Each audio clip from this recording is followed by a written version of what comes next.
TMC की असली party है, दूसरी है गद्दारों की पार्टी। ये डेमोक्रेटिक नहीं है काम। पिछले 12 सालों से नैतिकता बिल्कुल खत्म हो चुकी है। पश्चिम बंगाल के राजनीति में तृणमूल कांग्रेस के 20 बागी सांसदों के एनसीपीआई में विलय के बाद सियासी घमासान और तेज हो गया है।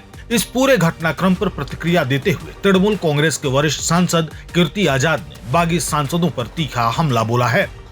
कीर्ति आजाद ने दावा किया कि बागी सांसदों के बीच अब मंत्री पद को लेकर ही अंदरूनी खींचतान शुरू हो गई है। उनका कहना है कि जो सांसद तृणमूल छोड़कर गए हैं वे जनता के हितों के लिए नहीं बल्कि व्यक्तिगत राजनीतिक महत्वाकांक्षाओं के कारण ऐसा कर रहे हैं। उन्होंने आरोप लगाया कि बागी गुट के भीतर इस बात को लेकर असंतोष है कि भविष्य में किसी केंद्रीय मंत्री या राज्य मंत्री का पद मिलेगा। तृणमूल सांसद ने एनसीपीआई की वैधता और राजनीतिक हैसियत पर भी सवाल उठाए। उन्होंने कहा कि जिस पार्टी में बागी सांसद शामिल हुए हैं उसका संसद में कोई प्रतिनिधित्व नहीं है। उनके अनुसार यह एक ऐसी पार्टी है जिसकी राष्ट्रीय स्तर पर कोई पहचान नहीं है और जिसका जनाधार भी बेहद सीमित है। कीर्ति आजाद ने इस पूरे घटनाक्रम को लोकतांत्रिक मूल्यों के खिलाफ बताते हुए कहा कि जनता जिस विचारधारा और पार्टी के नाम पर सांसदों को चुनकर भेजती है उसके बाद इस तरह दल बदलना लोकतंत्र की भावना के अनुरूप नहीं माना जा सकता। उन्होंने बागी सांसदों को विश्वासघाती बताते हुए कहा कि जनता भविष्य में उनके फैसले का जवाब जरूर देगी। इस समय टीएमसी की असली पार्टी है जो दीदी है और पॉलिटिकल पार्टी का डेफिनेशन है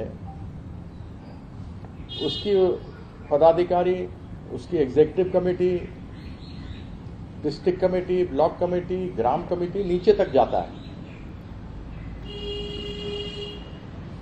तो असली टीएमसी तृणमूल पार्टी वह दीदी है, सब जानते हैं, ममता बंदोपाध्याय।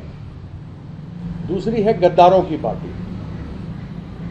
गद्दारों के बीच में आपस में बगावत हो गई है कि दो मंत्री बनेंगे तो बनेंगे कौन, मिलेगा मिनिस्टर ऑफ स्टेट, लेकिन आपस में बगावत है। समझ नहीं आ रहा है कि लीडर कौन बनेगा। मजेदार बात यह है जिस पॉलिटिकल पार्टी में वो जुड़े हैं, जिसका नाम nationalist citizens party of India है, उनका कोई भी सदस्य पार्लियामेंट में नहीं है, लेकिन ये सभी उस पार्टी में जा रहे हैं।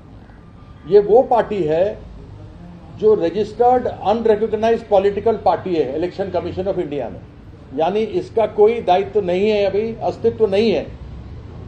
ये रजिस्टर्ड अनरिकॉग्नाइज्ड है, उसमें चले गए। पार्लियामेंट में इनका कोई रिप्रेजेंटेशन नहीं है। यानी ये वही बात हो गई कि तुम किसी, जैसे कॉर्पोरेट अफेयर्स में होता है, किसी कंपनी में घुस जाओ। ये डेमोक्रेटिक नहीं है काम। ये काम है कॉर्पोरेट कंपनी में तुम घुस जाओ, उसके साथ में तुम मर्जर कर लो, जो डेड कॉर्पोरेट ऑफिस है, कंपनी है, उससे मर्जर कर लो, 5-5 करोड़ ले लो और उसके बाद एक पॉलिटिकल पार्टी को खड़ा कर दो।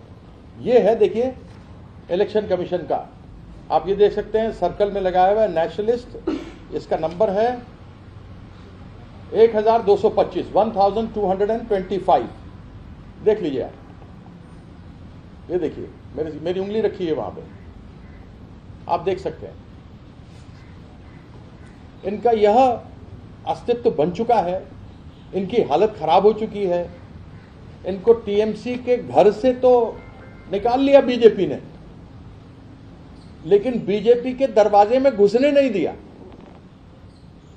लावारिस छोड़ दिया और लावारिस छोड़ करके उस पार्टी में जोड़ा जो कि रिकॉग्नाइज्ड ही नहीं है। यानी ये अधर में लटके हैं।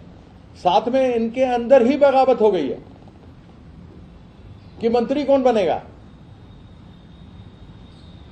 और यह तो स्वतः स्पष्ट है कि भारतीय जनता पार्टी का प्रयास यही है कि किसी तरीके से बाय हुक और बाय क्रुक हम 362 का आंकड़ा पाएं और डिलिमिटेशन का बिल पास कराएं। इसके बाद सुना है कि महाराष्ट्र में ऑपरेशन होगा। यह भारतीय जनता पार्टी का खेल है। जनता दल सेक्युलर से शुरू हुआ था, जो छुप छुप के होता था, लेकिन अब राजनीति में पिछले 12 सालों से नैतिकता बिल्कुल खत्म हो चुकी है। नैतिकता नाम की कोई चीज बची ही नहीं राजनीति में, खुलेआम होता है। जिस बीजेपी के पास यह लोग बड़ी आशा के साथ गए थे, भूपेंद्र यादव से मिले थे, उनके घर पर मिले थे, फिर उसके बाद इनके घर पे शुवेंदु अधिकारी गुलदस्ता लेकर आया था, फिर इनके एक सांसद जो झारखंड के हैं, उनके घर के अंदर और बाहर से लोग बाइट दे रहे थे। तो यह तो स्वतः स्पष्ट हो गया कि इनका धोबी के उस जानवर की तरह हाल है, न घर का है न घाट के है।